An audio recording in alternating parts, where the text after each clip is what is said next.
Hi friends, welcome back to my channel. ಹೇಗಿದ್ದೀರಾ? ಎಲ್ಲರೂ ಚೆನ್ನಾಗಿದ್ದೀರಾ? ಫ್ರೆಂಡ್ಸ್, ಇವತ್ತಿನ ವ್ಲಾಗ್ನ ಶುರು ಮಾಡ್ತಾ ಇದ್ದೀನಿ. ನಾವು ಹಾಸನಿಂದ ಅರಸೀಕೆರೆಗೆ ಬಂದಿದ್ದು ವ್ಲಾಗ್ನ ನಾನು ನಿಮ್ಮ ಜೊತೆ ಶೇರ್ ಮಾಡಿದ್ದೀನಿ. ಆ ವ್ಲಾಗ್ ಇನ್ನೂ ಯಾರೂ ನೋಡಿಲ್ಲ, ಪ್ಲೀಸ್ ಹೋಗಿ ನೋಡಿ ಅಂತ ಹೇಳ್ತೀನಿ. ಸೊ ನಾವು ಹೊಸಪೇಟೆಗೆ ಏನಕ್ಕೆ ಬಂದ್ವಿ ಅಂತ ಯಾರಾದರೂ ಗೆಸ್ ಮಾಡಿ ಅಂತ ಹೇಳಿದ್ದೆ. ಗೆಸ್ ಮಾಡೋದಿರಲಿ, ಅಟ್ಲೀಸ್ಟ್ ಆ ವಿಡಿಯೋನೂ ಜಾಸ್ತಿ ಹೋಗಿಲ್ಲ, ಮತ್ತು ಯಾರೂ ಕೂಡ ಗೆಸ್ಸು ಮಾಡಿಲ್ಲ, ಕಮೆಂಟು ಮಾಡಿಲ್ಲ, ಏನೂ ಇಲ್ಲ ಆಯಿತಾ. ಇವಾಗ ಅದಕ್ಕೆ ನಾನೇ ಹೇಳ್ಬಿಡ್ತೀನಿ, ನೀವು ಕಮೆಂಟ್ ಮಾಡದೆ ಹೋದರೂ ನಾನು ಹೇಳಲೇಬೇಕಲ್ವಾ. ನೀವು ಯಾರೂ ನನ್ನ ವೀಡಿಯೋಸ್ನ ಜಾಸ್ತಿ ಇಂಟ್ರೆಸ್ಟಿಂದ ಯಾರೂ ನೋಡಲ್ಲ, ಅದಕ್ಕೆ ನಂಗೆ ಬೇಜಾರು ಆಯಿತಾ. ಸೊ ಇವಾಗ ನಾನೇ ಹೇಳ್ತೀನಿ ಏನಕ್ಕೋಸ್ಕರ ಬಂದಿದ್ದೀವಿ ಹೊಸಪೇಟೆಗೆ ಅಂತ. ಫ್ರೆಂಡ್ಸ್, ನಾವು ಹೊಸಪೇಟೆಯಲ್ಲಿ ಅಂದರೆ ಹೊಸಪೇಟೆಯಿಂದ ಒಂದು 40-50 ಕಿಲೋಮೀಟರ್ ದೂರದಲ್ಲಿ ಒಂದು ಊರಲ್ಲಿ ಮತ್ತೆ ಹೊಸ ಬೇಕ್ರಿ ಓಪನ್ ಮಾಡಿದ್ದೀವಿ. ಫ್ರೆಂಡ್ಸ್, ನೀವು ನನ್ನ ಹಳೆಯ ವ್ಯೂವರ್ಸ್ ಆಗಿದ್ದರೆ ನಿಮಗೆ ಅನ್ನಿಸ್ತಿರುತ್ತೆ, ಏನು ಇವರು ಎಷ್ಟೊಂದು ಬೇಕ್ರಿ ಮಾಡ್ತಾರೆ, ಮತ್ತು ಇದು ಮಾಡ್ತಾರೆ, ಸ್ವಲ್ಪ ದಿನ ಇರ್ತಾರೆ, ಆಮೇಲೆ ಮತ್ತೆ ಇದು ಮಾಡ್ತಾರೆ ಅಂತ. ಹಾಗೇ ಸೊ ಅಂದರೆ ನಮಗೆ ಅಡ್ಜಸ್ಟ್ ಆದರೆ ಅಲ್ಲಿ ಇರ್ತೀವಿ, ಇಲ್ಲಾಂದರೆ ಬೇಕ್ರಿನ ಸೇಲ್ ಮಾಡಿಬಿಡ್ತೀವಿ. ಅದಕ್ಕೋಸ್ಕರ ನಿಮಗೆ ಹಂಗೆ ಅನಿಸುತ್ತೆ. ಬಟ್ ಇವಾಗ ಇದು ಒಂದು ಹೊಸ ಬೇಕ್ರಿ ಓಪನ್ ಮಾಡಿದ್ದೀವಿ, ಅಂದರೆ ಹೊಸಪೇಟೆಯಿಂದ ಒಂದು 40-50 ಕಿಲೋಮೀಟರ್ಸ್ ದೂರ ಇರುತ್ತೆ. ಸೊ ಅಲ್ಲಿ ಇವಾಗ ಅಂಗಡಿ ಓಪನ್ ಮಾಡಿಲ್ಲ, ಎಲ್ಲ ರೆಡಿ ಮಾಡ್ಕೋತಾ ಇದ್ದಾರೆ. ನಾವಂದರೆ ಮಾರ್ಚ್ 29 ಅಂಗಡಿ ಓಪನಿಂಗ್ ಮಾಡಿದ್ದು, ಆದಮೇಲೆ ಶುಕ್ರವಾರ ಮಾಡಿದ್ದು, ಅಂದರೆ ಗುರುವಾರನೇ ಪೂಜೆ ಮಾಡಿ ಅಂತ ಹೇಳಿದ್ರು ಅವರು ಹೇಳಿದ್ದು. ಮತ್ತು ಇನ್ನೂ ಶಾಸ್ತ್ರ ಕೇಳಿದಾಗ ಅವರು ಸಹ ಗುರುವಾರನೇ ಪೂಜೆ ಮಾಡಿ ಒಳ್ಳೆಯ ಶುಕ್ರವಾರದಿಂದ ಓಪನ್ ಮಾಡಿಕೊಂಡು ಐಟಮ್ಗಳನ್ನ ಸೇಲ್ ಮಾಡ್ಬೋದು ಅಂತ ಹೇಳಿದೆ. ಹಾಗಾಗಿ ಗುರುವಾರ ಸಂಜೆನೇ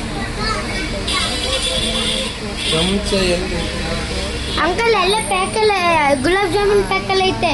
ಆ್ಯಕ್ಚುಲಿ ಗುರುವಾರ ಬೆಳಗ್ಗೆ ಬೆಂಗಳೂರಿಂದ ಇನ್ನೂ ಸ್ವಲ್ಪ ಐಟಮ್ನೆಲ್ಲ ತೊಗೊಂಡು ಬಂದು, ಹಾಗಾಗಿ ಸ್ವಲ್ಪ ಲೇಟ್ ಆಯಿತು ಕೆಲಸ ಎಲ್ಲ. ಶುಕ್ರವಾರ ಓಪನ್ ಮಾಡಿದ್ವಿ ಅಂಗಡಿನ. ಸೊ ನಿಮ್ಮೆಲ್ಲರೂ ಆಶೀರ್ವಾದ ನನ್ನ ಫ್ಯಾಮಿಲಿ ಕೂಡ ಎಲ್ಲರೂ ಚೆನ್ನಾಗಿದೆ ಅಂತ ಹೇಳ್ತೀನಿ.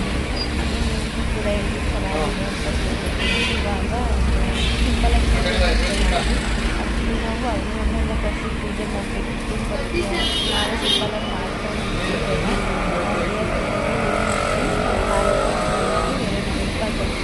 2 ದೇವ್ರ ಮುಂದೆ ಸ್ವೀಟ್ಸ್ ಇಟ್ಟು ಪೂಜೆ ಮಾಡಿದ್ದಾಯಿತು. ಇವಾಗ ನಾನು ಎಲ್ಲ ಕ್ಲೀನ್ ಮಾಡ್ಕೊತಿದ್ದೀನಿ. ಅಜ್ಮ, ನೀನು ಹೂವು ಹಾಕಿರೋ ದೇವ್ರ ಫೋಟೋನೇ ಕಾಣಿಸ್ತಿಲ್ಲ. ಮಕ್ಕಳು ಇಬ್ಬರು ಬಂದಿರಲ್ಲ, ಸೊ ಅವ್ರು ಹೋಗ್ತಾ ಇದ್ವಿ. ಹಾಗೆ ಹುಡುಗರೆಲ್ಲ ಒಳಗಡೆ ಕೆಲಸ ಮಾಡ್ಕೊತಾ ಇದ್ರು, ಅಂದರೆ ತಂದಿರೋ ಐಟಮ್ಸ್ನೆಲ್ಲ ಜೋಡಿಸ್ಕೊಳ್ಳೋದಾಗಿರ್ಬೋದು, ಅಥವಾ ಮಿಷಿನರೀಸ್ ಎಲ್ಲ ಸರಿ ಇದೆಯಾ, ಏನು ಎಲ್ಲ ಮಿಷಿನರಿ ವರ್ಕ್ ಮಾಡ್ತಾ ಇದೆಯಾ ಅವರು ನೋಡ್ಕೊತಾ ಇದ್ರು. ನಾನು ಇವಾಗ ನೋಡಿ ಈ ಥರ ಪೂಜೆ ಮಾಡೋಕ್ಕೆ ಅಂತ ರೆಡಿ ಮಾಡ್ತೀನಿ. ಸಿಂಪಲಾಗಿ ಪೂಜೆ ಮಾಡೋಕ್ಕೆ ರೆಡಿ ಮಾಡಿದ್ದೀನಿ ಫ್ರೆಂಡ್ಸ್. ಹಾಗೆ ಇದು ಗ್ರಾಸ್ ಮ್ಯಾಟು ಯಜಮಾನ್ರು ತೊಗೊಬಂದಿದ್ರು, ಅಂದರೆ ಅಂಗಡಿಗೆ ಅಂತಲೇ ತೊಗೊಬಂದಿದ್ರು. ಅಲ್ಲಿ ಸ್ವಲ್ಪ ಮಿಕ್ಕಿತ್ತಲ್ಲ, ಸೊ ಅದನ್ನು ನಾನು ಇಲ್ಲಿಗೆ ಆ್ಯಕ್ಚುಲಿ ಅದು 3 ಪೀಸನ್ನ ಒಟ್ಟಿಗೆ ಇಟ್ಬಿಟ್ಟಿರೋಂಥದ್ದು. ನಾನು ತುಂಬಾ ಚೆನ್ನಾಗಿ ಕಾಣಿಸ್ತಾ ಇತ್ತು. ಇವಾಗ ಉಳ್ಳಾಗಡ್ಡಿ ಎಲ್ಲ ಕಚ್ಚಿ ದೀಪ ಕಚ್ಚಿ ಇಟ್ಟಿದ್ದೀನಿ ನೋಡಿ. ಇನ್ನು ನೆಕ್ಸ್ಟ್ ನಾಳೆ ಅಂಗಡಿ ಓಪನಿಂಗು, ಬಟ್ ಇನ್ನೂ ಈ ಝೂಮರ್ ಲೈಟ್ ಅಂತಾರಲ್ಲ, ಸೊ ಅದನ್ನೆಲ್ಲ ಫಿಕ್ಸೇ ಮಾಡಿರಲಿಲ್ಲ. ಎಲೆಕ್ಟ್ರಿಷಿಯನ್ಸ್ ಎಲ್ಲ ಬಂದು ಫಿಕ್ಸ್ ಮಾಡ್ತಾಯಿದ್ರು. ಅವ್ರು ಆ್ಯಕ್ಚುಲಿ ಒಂದು 2-3 ದಿನ ಬಂದು ಕೇಳ್ಕೊಂಡೋದ್ರು ತಂದಿಲ್ವಾ ಅಂತ, ಬಟ್ ನಾವೇ ತಂದಿರಲಿಲ್ಲ. ಸೊ ಹಂಗಾಗಿ ಓಪನಿಂಗ್ ಹಿಂದಿನ ದಿವಸ ಹೆಂಗೋ ಬಂದು ಪಾಪ ನಾವು ಕರೆದಾಗೆಲ್ಲ ಬಂದು ಅವರು ಕೆಲಸ ಮಾಡಿಕೊಡ್ತಾಯಿದ್ರು. ಹಂಗಾಗಿ ಸ್ವಲ್ಪ ಸಮಾಧಾನ ಆಗಿತ್ತು. ಸ್ವಲ್ಪ ಕಾಡ್ಸೋ ಅಂಥವ್ರಾಗಿದ್ದರೆ ತುಂಬಾ ಹಿಂಸೆ ಅನ್ನಿಸ್ತಿತ್ತು. ಈಗ ನೋಡಿ ಎಲ್ಲ ಐಟಮ್ ಜೋಡಿಸ್ಕೋತಾ ಇದ್ದಾರೆ.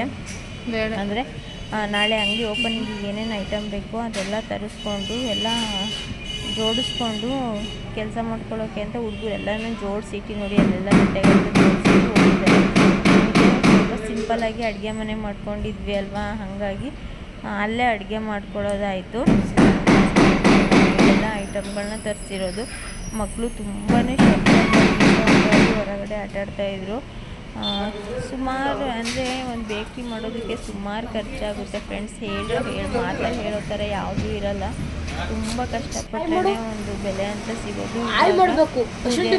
ನಾನು ಮಕ್ಕಳಿಗೆ ಊಟ ಮಾಡಿಸ್ತಾ ಇದ್ದೀನಿ. ಹಾಗೆ ಅದಾದಮೇಲೆ ಏನಾಯಿತು ಅಂತ ನಾನು ಇವಾಗ ವ್ಲಾಗ್ ಮಾಡ್ತೀನಿ.